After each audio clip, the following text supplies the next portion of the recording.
Welcome back to Winnipeg Direct on Shaw, a show dedicated to informing Winnipeg and Manitoba about big issues, current events, and topics you may not even know about. I'm John Youngberg, and joining me for the second portion of our show is Local Government Cabinet Minister Ron Lemieux. Thank you very much for being here. River Heights and Fort Garry City Councillor John Orlico and City Councillor Dan Vandell from St. Boniface. Nice to have you back. Thanks for sticking around. Now, there are several road, highway, and rapid transit projects currently going on throughout the city. We see it all the time. You know, you get behind the construction and whatnot. And we're hoping, giving our guests their opinion what this means for the city and the province, because it's going on, it's ongoing.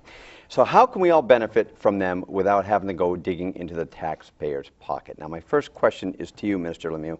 That being said, what's the province doing to ensure these projects are staying on time and on task? Well, let me go back probably a couple of years anyway. In 2007, we made an announcement at that time to make sure that our infrastructure was addressed in the province of Manitoba. We came forward with a $4 billion 10-year plan on infrastructure, dealing with roads and highways and bridges throughout Manitoba.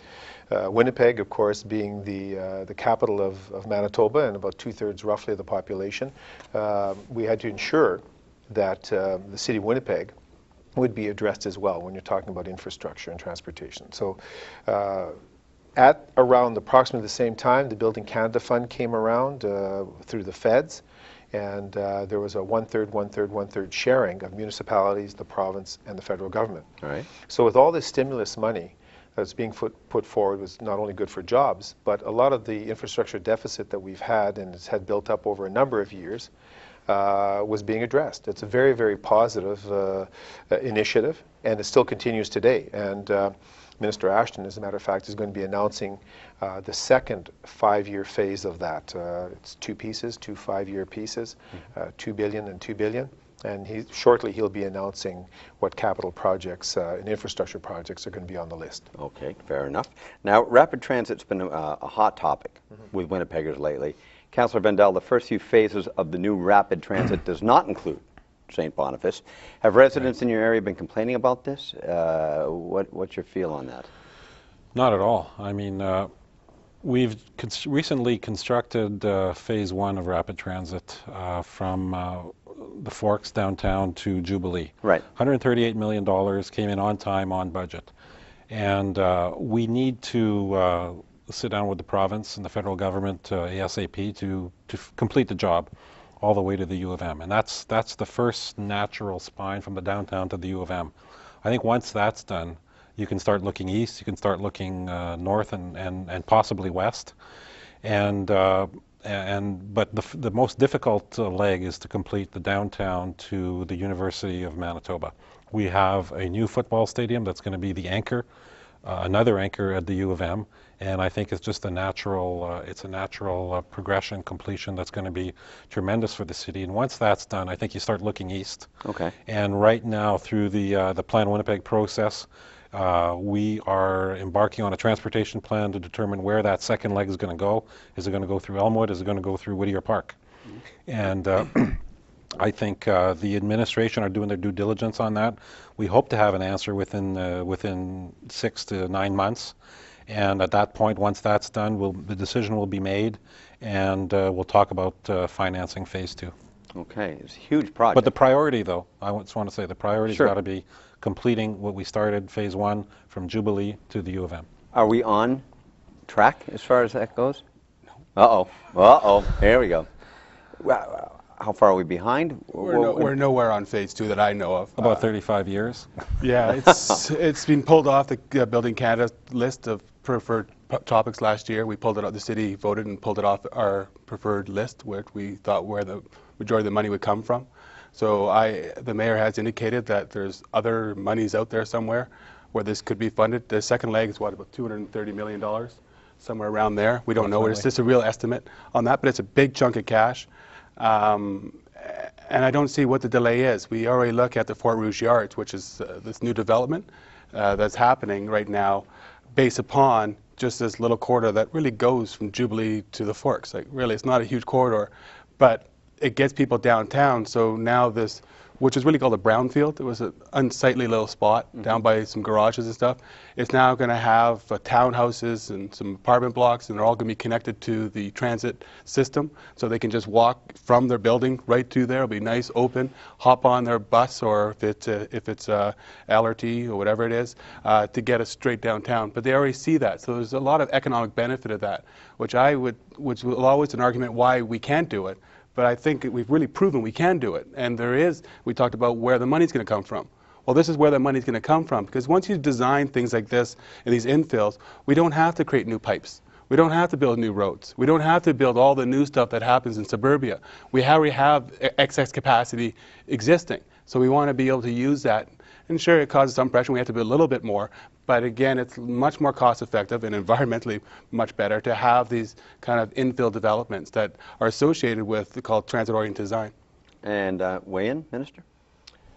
Well, if you'll recall, a few months ago, when the mayor was discussing rapid transit and what exactly did rapid transit mean, I mean, we were looking at different type of options, and Councillor Vandal is absolutely correct. We're really pleased to proceed with the first phase of it.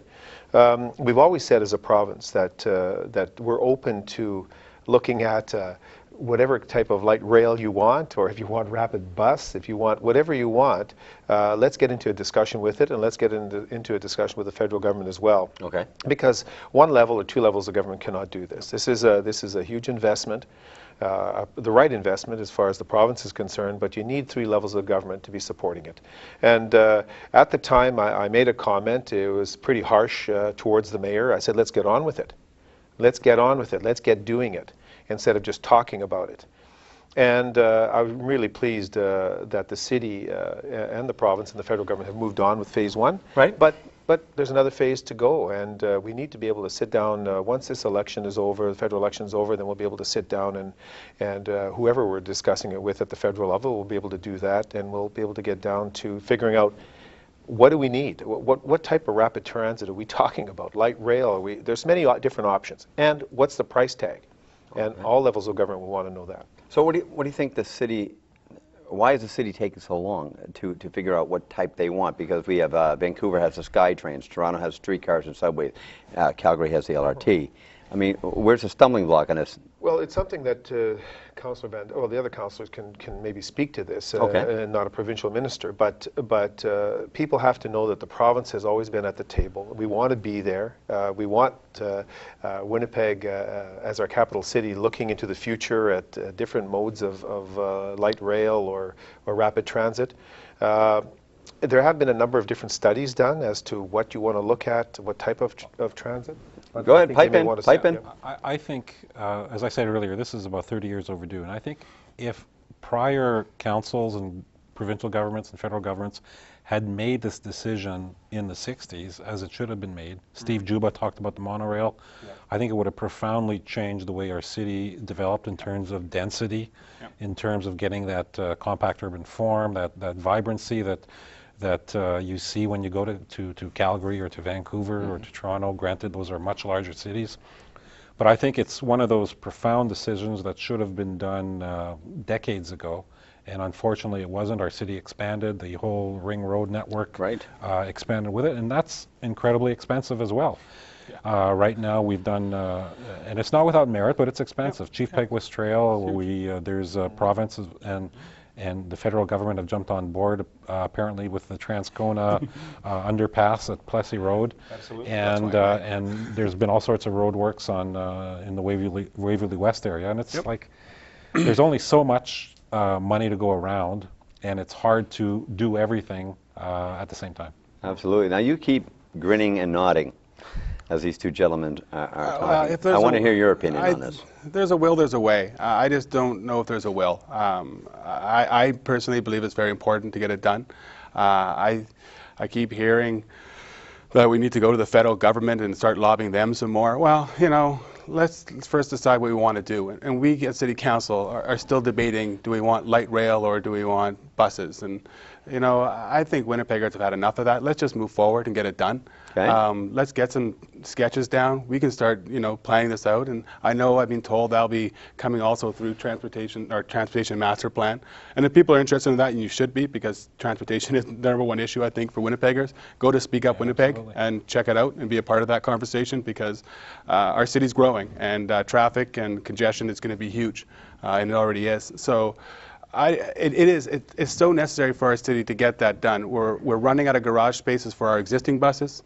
Ridership is going up exponentially every year. Well, we're at $1.26 now for gas. It's crazy. It's crazy. Like, people are going to be moving on. If you give them a nice way to go, they're going to take it. I was in downtown Vancouver 3 weeks ago. I went from the downtown to the airport in 20 minutes, $3. Yeah. It's an incredible people mover.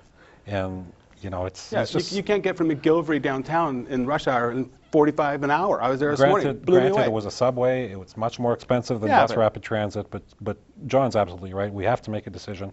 We have to move on it. Yeah. Okay, perfect. Another sticking point here I want to bring up, I want to get it out because a lot of people are talking about it. The big project, the Disraeli Bridge, which is expected to be completed June 2012. Still sticking to that? I believe so. I believe so. Yeah. Council voted 11-4 favoring the project. However, Councillor Vandell, you voted against the project. Was it because a private-public partnership or the fact that the company who won the bid to this project is not Manitoba-based or Canadian-based? You're taxing my memory here. That was quite a while ago. I voted against the original Disraeli Bridge because I believe there was going to be a complete cutoff of service. The Disraeli Bridge was going to be closed for something like 16 to 18 months totally. And luckily we didn't do that. Which clearly the residents on both sides of Disraeli Bridge were against. Yeah. And at the time I looked at the whole thing, council ultimately approved it. I was one of 4 that voted against it. At that time, somehow it ended up back in the province's bailiwick when I think it was Gary Dewar was premier. And after much intergovernmental negotiation, the province came to the table with how many million, Ron? 20. Ooh. You're taxing his memory. Yeah, now. exactly. Something like It's around 30 million. around 30 million to ensure that we have a better Disraeli Bridge that is going to be open 12 out of 12 months. There's never going to be any traffic interruption, and there's going to be a separate, there's going to be better pedestrian access and never an interruption, and I voted for that when it came back. Now, Councillor Orlico, did you vote for the Disraeli Bridge? I believe I voted for it, yeah, Okay. I recall. Okay, Yeah. good enough. Now, Minister Lemieux, how are Manitoba-based companies supposed to grow if their own local government does not even support them? Local companies did not bid on the Disraeli Bridge project. However, it's being managed by a company out of Australia. What are your thoughts on that? Well, I mean, you'd like to be able to pass as much work on to local companies if you can. We have massive projects taking place in the province of Manitoba, massive, relatively speaking, for Manitoba, whether they be hydro projects in northern Manitoba. There are certain companies that have the expertise to be able to do these projects, and they have the engineering, they have the design people, they have a leg up on other companies. It's not to say that we don't have great engineers in Manitoba, we do, but some of these projects are so large that there are many companies that bid on these jobs. They have done the exact same in other provinces or other countries. So it's not that they use a cookie cutter approach. All projects are different, but they have the expertise. When they come in, they know exactly what it's going to cost them. They know how many workers they need. They know what kind of skills they need, and they're able to put a good tender in and a bid in on the job, and they're quite successful doing it.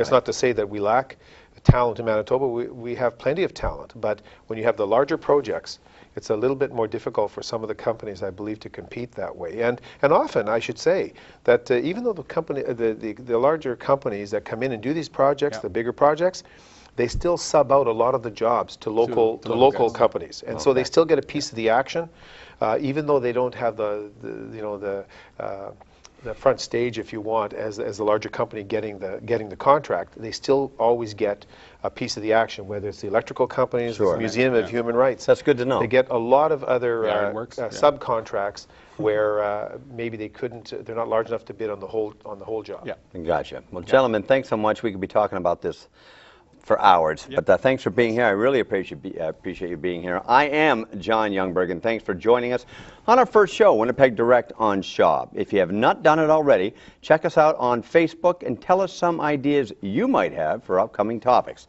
Thank you for watching. Tune in next Sunday for more hot topics on Winnipeg Direct.